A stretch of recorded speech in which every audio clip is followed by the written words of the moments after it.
Not a typical day if you are a college football fan, a Big Ten football fan, and a Michigan football fan. Frankly, not a day for nostalgia, fight songs, passion, the pageantry of college football. It's the day the music died. The Big Ten Conference announcing just moments ago before we began taping this week's episode that for the first time since 1882, there will not be college football played in Ann Arbor, Michigan, or anywhere else in the Big Ten footprint unless some schools, as Ohio State and Nebraska threatened to do earlier this week, unless some schools go independent for this fall. So given the unforeseen, unprecedented circumstances here, we are breaking away from our normal format on this show and bringing in our good friend Mark Rogers, the voice of college football, and one of the few, the proud, reasonable Ohio State football fans who I'm sure has a lot of thoughts on this news. Mark and I will be discussing them here, just kind of free-flowing on our reaction, what we think of the decision that was made, and the irony of all of this. And Mark, I have to tell you, the irony of this decision being made, when you look at the timetable. So last Thursday, they come out, they give us a schedule. On Friday, they okay teams to begin fall practice. On Saturday, the commissioner of the Big Ten, who spent a good deal of time promoting his new schedule on Thursday, on Saturday, he turns around and says he's in favor of moving the season to the spring. That timetable just doesn't make any sense at all. Either he's a clown show, frankly, or we were being misled. I mean, that level of about face, even in the world where I work professionally every day, I don't see flip-flops of this magnitude that fast. And we have a study that comes out from the UK. It's the largest study of school-aged children in the world that shows there's no real risk of coronavirus transmission in a school setting. We then have the CDC comes out with data that shows if you are between the ages of 15 and 24, there is a 99.98% chance of recovery if you indeed test positive for coronavirus and succumb to symptoms. We have Dr. Cameron Wolfe of Duke University. You know, Mark, that's a pretty, podunk JUCO. They don't really have much of a reputation as a medical school. Was on ESPN earlier today talking about how, and he's guiding the ACC's medical process, talking about how absolutely he believes that they can safely mitigate this and navigate this. Greg Sankey, the commissioner of the SEC, was on Good Morning America saying they're hearing the same thing from their medical experts. We've heard nothing from any of these presidents whatsoever.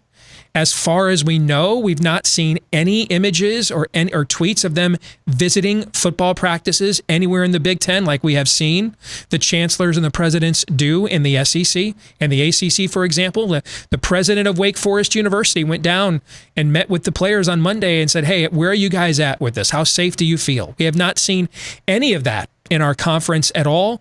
We've been given no transparency at all. We have seen all of the highest profile coaches in our league have been in open rebellion. Jim Harbaugh, Ryan Day, Jeff Brom, James Franklin, just go on down the line. PJ Fleck was eerily quiet, but and then just to turn around, cancel the season, say spring football is a possibility. First of all, if you were serious about spring football, you'd have a contingency plan or something for that. It's clear they haven't even asked themselves that question, which means I believe we won't see football in this conference again until next fall at the absolute earliest. I believe other leagues are going to play this fall. And I think you're watching the Big Ten SMU itself. Remember that reference from the 80s? So, sort of a self-relegation. I think we won't see any Big Ten sports this entire school year now. And I think we are looking at this league putting itself potentially at a competitive disadvantage that in our lifetimes it may never recover from. And if I were the parent, Mark, one last thing, and then I'm going to give you the floor I'm going to let you take all the time you want to say whatever you want. I don't know what you're going to say. I'll find out with the audience in real time. And then kind of once we've both made our, big picture assessments, then we'll discuss the specifics from there, okay? But if I were the parent of a Big Ten football player, I'll say this. I'd be telling him right now, as the old prophet Sam Kinison once said, move where the food is. Do not sit around here for the next 6 months and trust that a league that jerked your chain like this for the last week, hell, the last 2 months, brought you back on campus in early, mid-June, had you sacrifice, work out, give up all of your social life in order to keep the negative test and you keep the virus out, and then turn right around after you did your job, turned right around and took your season away from you? You want to sit around, son, for another 6 months? And trust that they're going to have some magical once-in-a-lifetime spring season contingency lined up? I would not be doing that. I would be considering what my other options to play are. And I got to imagine, man, at schools like Ohio State and Michigan, which put, 23 guys in the NFL last April? I would imagine there's a lot of those conversations and text on phones right now, even as they're meeting with their coaches and their players. And then you have Nebraska and Ohio State both yesterday went on television and threatened to go independent if the Big Ten made this move. So here we are, brother. And we're doing this at a time that all the other sports in America are back and playing. That's what is fascinatingly tragic about all of this. So, Mark, that's kind of my monologue. Now it's your turn. Your thoughts. I got to say, Steve, you know the history of the Big Ten as well as anyone. And you know historically that this conference has been very conservative when it comes to academic and moral issues, what could be deemed at times moral issues. And that's usually an admirable stance. It has been on many fronts. It's frustrated a lot of hardcore, rabid football fans that only care about the football competition on the field. It's been frustrating to see the Big Ten lag behind the SEC in particular on certain turns concerning certain issues that directly relate to the football on the field and the product and the quality. But generally, I've been a supporter of the Big Ten in regards to trying to maintain the student-athlete balance as much as any high-powered league, and probably more than any high-powered league in the country. Concerning this particular decision, I couldn't agree more about what you just stated, and most alarming to me is the picture that you painted about the disconnect between the university presidents and what's happening on ground zero. So we know that there must be a balance in leadership of detaching yourself from the emotional, detaching yourself from the specific case incidents and circumstances, isolated circumstances, and not becoming overly attached to any one particular situation, but knowing the metrics and the broad view scope from the treetops, but also having engagement and attachment to what is happening on the front lines. And for the university presidents, as you just mentioned, and I had the same thought in my mind regarding what I've seen in other conferences across the country, not have that attachment to know the vibe, the heartbeat, the will of the players and the coaches, and not to take that into account because they would have to be blind and deaf at this point not to know, based on the outcry that we most specifically heard from a Ryan Day, from a Scott Frost and others, as you mentioned, just in the last 24 hours,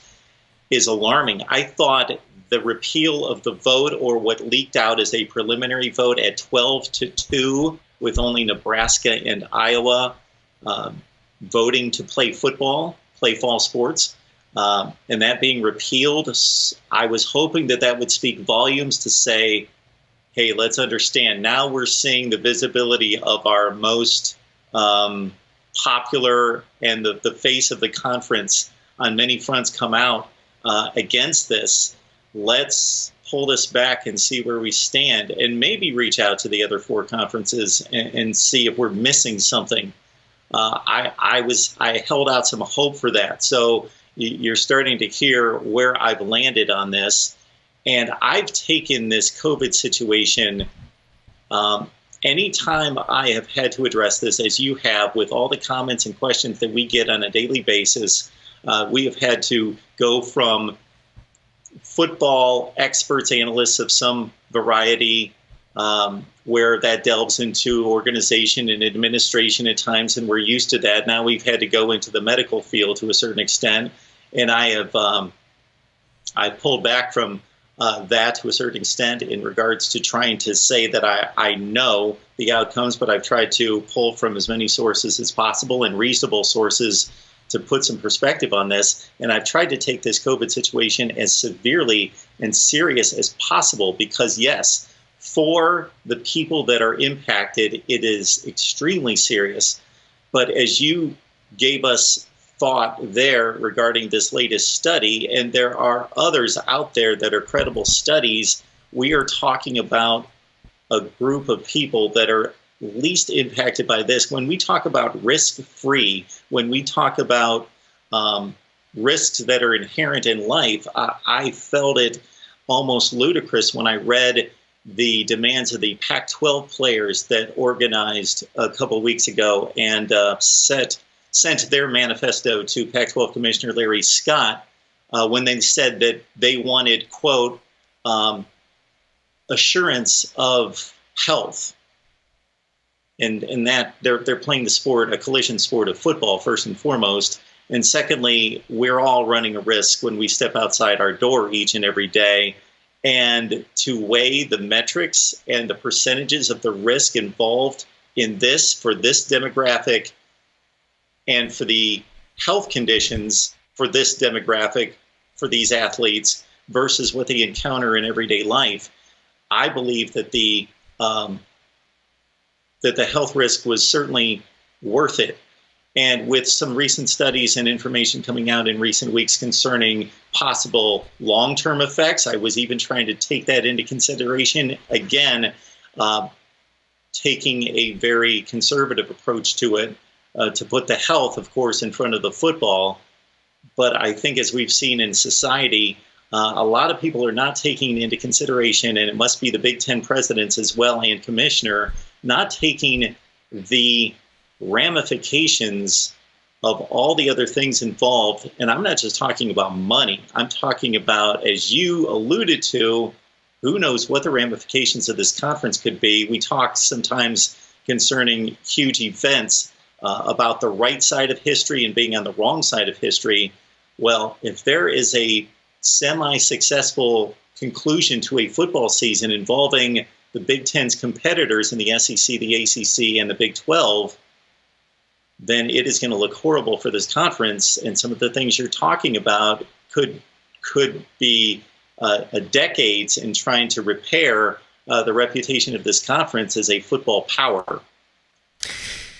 Mark, I think whatever the odds that the ACC and the SEC, and I know a lot of people in the Big 12. You've got, I used to cover Iowa State professionally. I know their athletic director personally for years. The commissioner of the league used to be the University of Iowa's athletic director. I knew him too personally when I used to cover him professionally. So I've got a lot of different associations in the Big 12. The assessment of them as kind of being the league that's kind of torn is accurate. But whatever the odds that the ACC and the SEC were going to go forward and play, I think they actually increased today. And I think there's two reasons for that. One is, let's face it, the SEC would see this as an opportunity competitively to distance itself generationally, basically. Like, it is competitively already superior to the Big Ten. We have to recognize that. Those are the facts. But now you're talking about from a branding, market share. This is a chance for them to essentially become a generational giant, with the Big Ten essentially self-relegating. But you look at what also happened today. For the ACC to have its infectious disease expert doing the media rounds, doing an appearance nationally on ESPN this morning. Mark, if you're going to put your people out there, Greg Sankey's going to go on Good Morning America. Hey, our people are telling us it's safe to go forward and play. I think you know where I'm going with this, Mark. If you're laying down your markers like that and then don't play, come back a week or so later and say, well, man, it's really not safe after all. suddenly it just made the Big Ten look like, they made the wise, prudent, difficult choice, and they're the adults in the room, right? I mean, if you're going to put your infectious disease experts out there, you're going to do press conferences with them, you're going to tout them on national television, you're going to let them make the case for you to national media, you're staking a lot of your own credibility on this. And I think they're kind of almost pot committed the other way now. Like they almost kind of have to see this through now. Otherwise, everything we just said about the Big Ten, which was, sure you want to go play there? Sure you can trust them? Works the other way now, right? If those leagues that played that played strong hands today about we are going to play and here's why, then punk out at the end, then it kind of looks like, Big Ten coaches then can start saying to their recruits, man, they really weren't serious about your health this entire time. Look, I mean, they at least may not agree with our decision in our league. I didn't agree with it myself at the time, but you can't say we didn't take your well-being first and foremost. Can you say that about those schools down there? You know what I'm trying to say? I think there is a lot generationally in terms of the balance of power and what this sport looks like moving forward. There's a lot generationally riding on this right now on both ends of this. That if those other schools, if those other leagues play a season and it's, for the most part, we have positive tests, but nobody's intubated on a ventilator or dies. I don't believe our league will ever recover from this competitively, Mark. I don't. I mean, you and I are both well into our 40s. I don't think we'll ever competitively recover from it. And I think those other leagues will surge way ahead of us in the time moving forward. On the other hand, if the opposite happens, it works the other way too, right? If the opposite happens. Yeah, I think that the benefit to the Big Ten making this decision, if we're focusing on the long-term ramifications, I think the benefits for the Big Ten are substantial, but they don't come anywhere close to the drawbacks of making the wrong decision. I think what you just laid out in terms of the SEC gaining an even greater advantage, and I will put the ACC in the same camp, because even though they aren't as dedicated to football, they're certainly geographically and in regards to population shift in a place where they could surpass the Big Ten if they run their league correctly and the certain administrations are dedicated to football in the right places like Florida State and Miami. They could certainly surge ahead of the Big Ten because they've got those inherent advantages, or those advantages that have come in the last 2 or 3 decades in terms of population shift. But I think while the Big Ten could benefit from this, if all goes south, pardon the pun, for the football season here in 2020, I don't think that those benefits are going to pay off quite as much as the drawbacks or the catastrophe that would ensue if the football is played to a conclusion and there's a successful season, how that's going to impact the Big Ten negatively. And this is a league, if you ask most college football fans what league made the most football revenue this past season, or the last one that has been studied, they would 90-some% would say the SEC, of course. But actually it was the Big Ten that brought in as much as $55 million in revenue per team. And that was a good $6 to $8 million more than each SEC school. So this is a league that's, of course, running step in step with the SEC and all other non-competitive measures on the field. I mean, Northwestern and Purdue generate more television revenue every year than Notre Dame does, for example. There you go. And Notre Dame has its own television network. Attendance in the seats, these are the 2 leagues that run the sport, but there's going to be one league that runs the sport. And if there's a second, again, I would project into the future, if this season's successful in 2020, it would be the ACC. Some questions I think that the president should be made to answer. Number 1, you don't want to accept the liability of 100 football players on your campus who are already forced to live the most disciplined, structured lives of any of the rest of your student body by the nature of what they do, and because of their value, receive the best health care of anyone on campus. You don't want to assume the risk, despite those advantages, of those 100 football players. But you're assuming the risks of bringing thousands of students back to your campuses this month? Oh, I get it. If they pay exorbitant room and board to you, then it's a liability risk worth assuming. How is that even possibly a defensible position? Which means I think what is likely going to happen is they're going to send all these students back home like they did in March, in our footprint anyway. What'll happen nationwide, I don't know. But I think in our footprint, you're going to see, without football, you're going to see all the students sent back. And then it begs the question of that Trevor Lawrence and a lot of other high prominent college football players have brought up. I think of Kylan Hill at Mississippi State. You know, basically he got rid of the Confederate flag in the state of Mississippi a month ago by threatening to sit out if they didn't remove it finally. They removed it in a month. Now he's out there tweeting, guys, man, I saw people get killed, died, you know, when I was back home for a few months. There's nothing for me there. I need this. This is my way out. I could have gone pro last year. I came back. I need this. Don't send me back home. There's nothing for me back there. Well, if they're not going to keep the students on campus, then they are going to send them back home. So what happens when somebody falls back into the wrong crowd because their meal ticket out is gone? What happens to depression? What happens to drug use? All those other things that go along with this that I guess suddenly just, you know, just don't matter as much as the fact that we might have a 0.2% issue with coronavirus. I don't know how that is a defensible position either. And I would love to know why they have not been engaging their own players and their own programs and during this process. And then finally, how much of all these endowments that all these Big Ten schools have? You know, right now, the University of Illinois is sitting on $325 million in public university athletic department debt, number 2 in the country. Michigan is 4th, $300 million in public university athletic department debt. Ohio State and Minnesota have well over $200 million apiece amongst them as well. So who's paying for that this entire time? How much of your endowments are you going to go into? Because football sponsors all of these sports, all of them. So those are some of the questions that I think these presidents should be made to answer. But unfortunately, we just don't seem to be given any access to them. They're able to make all these decisions quietly, privately. Maybe it is the right decision. Maybe they know something the infectious disease expert at one of the best medical schools in America, Duke University, doesn't know. Maybe they do. It's possible. You have great medical schools here in the Big Ten. Ohio State has one. Michigan is one of the best med schools in the world. Wouldn't you like to know what that information is, though?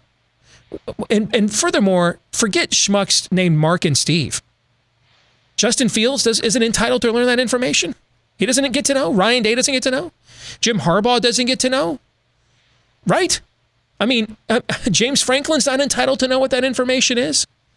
The way that this has been managed, Mark, and handled is a freaking clown show.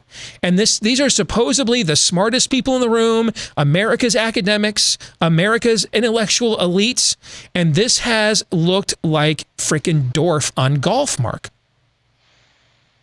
Steve, I'm still stuck on what you brought up just a few minutes ago regarding Kylan Hill going back home and laying out a description of what that looks like to him.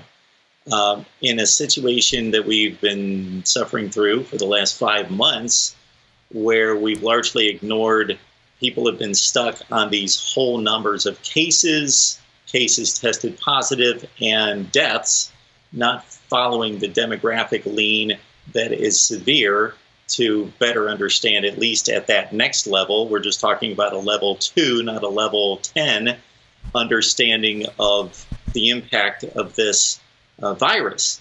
And here you are hitting upon a demographic, meaning young men aged 18 to 22 that have been, aside from this COVID situation, just in the last few decades, more impacted by depression and suicide than any demographic. And we're putting hundreds and now thousands of student athletes in the position of more susceptibility toward that harm, that perspective on life. I'm sure that wasn't taken into consideration. Of course. Well, we don't know. We don't know.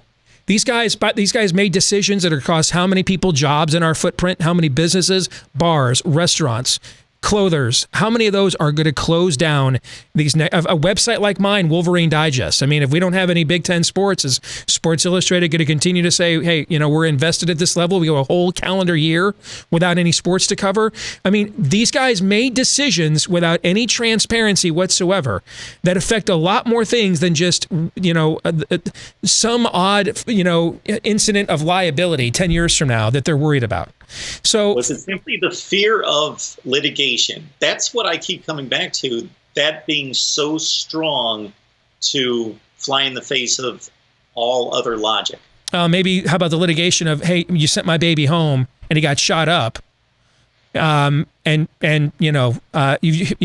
keeping him on campus, maybe there's that litigation in the future. Who knows? But let's hope not, because that's a tragedy. But these things happen in America all the time, unfortunately, and that's why guys use things like football to escape those kinds of tragedies. Final thing, Mark. Moving forward.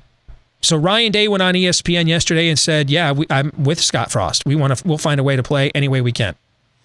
I listened to an interview this morning with the guy who covers the Huskers for the Omaha World Herald, and he said he took this question all the way up to the Board of Regents. He wanted to see, hey, was Scott Frost just kind of popping off like it was at the end of the '98 Orange Bowl when it was Tom Osborne's last game, or is this legit? And he said in this interview, the athletic director, the school president, all the way up to the Board of Regents, adamant that Nebraska's playing football this fall, even if they have to go out and do their own schedule. I heard from a very good source about a month and a half ago, when it looked like it was kind of every man for himself, that Nebraska did have pretty much its own schedule lined up as a contingency already.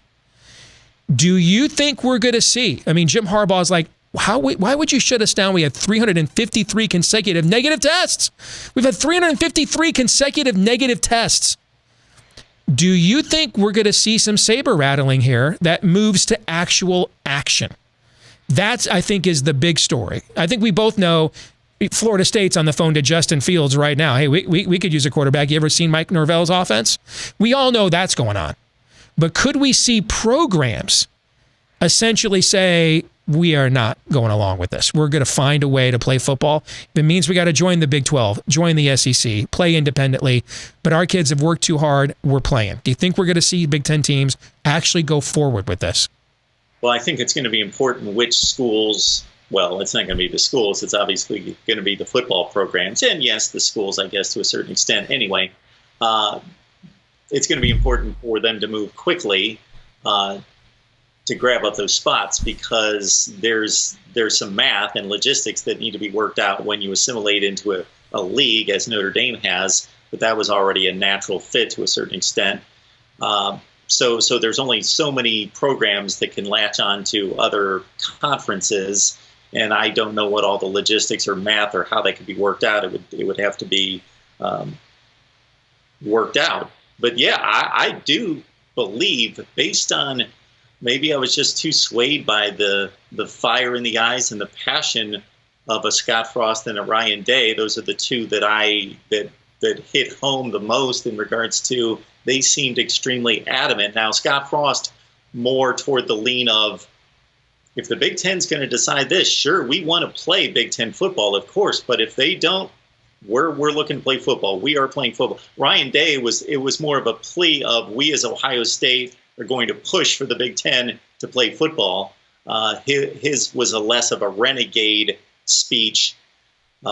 But I got to think, from what we've seen of Ryan Day in his short tenure at Ohio State, after the Clemson loss in the face of the officiating, and now in this situation, that he's going to be pounding his fist and doing everything he can possible to maintain, his legacy and his potential to remain as a top-line coach, an elite coach of an elite program. We talk about the Big Ten and its ramifications going forward. What about Ohio State maintaining its elite status in college football, not playing in 2020?